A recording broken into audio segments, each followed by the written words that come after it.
வணக்கம். சூதாடுற பண்பு நம்மளோட தமிழர்களோட பண்பே கிடையாது.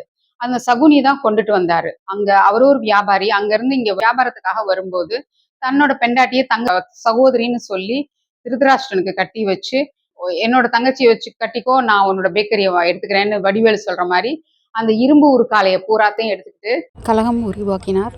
தீர்க்கதரிசியான கிருஷ்ணர் இவங்களெல்லாம் கண்டுபிடிச்சு தான் அவங்களுக்கு கிருஷ்ணரே பிடிக்காது. கிருஷ்ணன் பேர்ல கிறிஸ்து அப்படின்னு கிருஷ்ணரை இழிவுபடுத்திட்டு இருக்காங்க. கிருஷ்ணருக்கு 30,000 பசுக்கள் இருந்துச்சு. 30,000 பொண்டாட்டின்னு ஆக்கிட்டாங்க. அவர் கேவலமான ஒரு கேரக்டராவே நம்ம சொல்லலாம். ஆனா கிருஷ்ணனை போல ஒரு தீர்க்கதரிசி வேற யாருமே இல்ல. அவர் தான் கரெக்டா சொல்லியிருக்காரு. இந்த கலியுகம் வந்து காளியுகம் தான். யூதர்கள் வந்து இங்க இருந்து எடுத்துட்டு போனது சிவனையும் காளியும் தான். சிவனுக்கு சிகப்பு, காளிக்கு கருப்பு. அதனாலதான் சிகப்பு கருப்பு தான் எப்பவுமே போட்டுவாங்க. அவங்க போகும்போது இந்த கருப்பு ஆடைகள் தான், காளிக்காக கருப்பு ஆடை தான் உடுத்திட்டு இருந்தாங்க. எந்த டெலிவிஷன் சீரியலோ சினிமா படங்கள்லோ சகுனின்னு காட்டினாலே கருப்பு ஆடை கருப்பு தொப்பி தான். இப்ப யூதர்கள் வந்து அதெல்லாம் விட்டுட்டு தொப்பி வச்சுக்கிறாங்க. மாமியார்லாம் சொல்லுவாங்க கருப்பே போடக்கூடாதுன்னு. கருப்பு தான் போட்டிருக்கேன். கருப்பே நம்ம வாங்கக்கூடாது. அதுவும் பண்டிகை சமயத்துலலாம் கருப்பு போடவே கூடாதுன்னு சொல்லுவாங்க. எல்லாருக்கும் தெரியும் மகாபாரதம் நடந்தது இந்த சகுனின்றவன் கருப்பு ஆடை அணிஞ்சிட்டு தானே நம்ம எல்லாம் ஏமாற்று வேலையும் பண்ணாங்க அப்படின்னு. அவங்க கொண்டு வந்தது ஆம்பர் தான் வியாபாரம் பண்றதுக்காக வந்தாங்க. அந்த ஆம்பர்ன்றது இந்த பால்டி கடல் ஓரங்கள் எல்லாம் நிறைய கிடைக்கும்.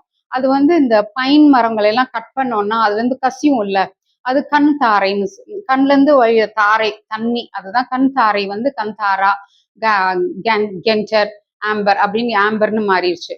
அந்த ஆம்பரை தான் இவங்க நம்ம கிட்ட வியாபாரம் பண்றதுக்கு வந்தாங்க. அது நம்ம ஊர்ல கிடைக்கிற பொருளே கிடையாது.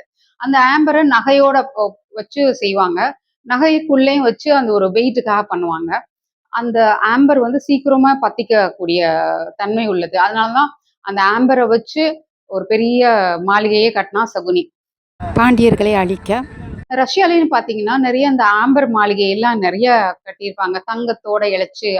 நம்ம ஊர்ல கிடைக்கிற பொருள் வந்து அரக்கு.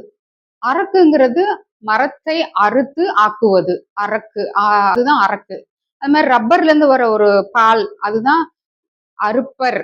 அது வந்து ரப்பர் ஆகி அது ரப்பர் ஆயிருக்கு.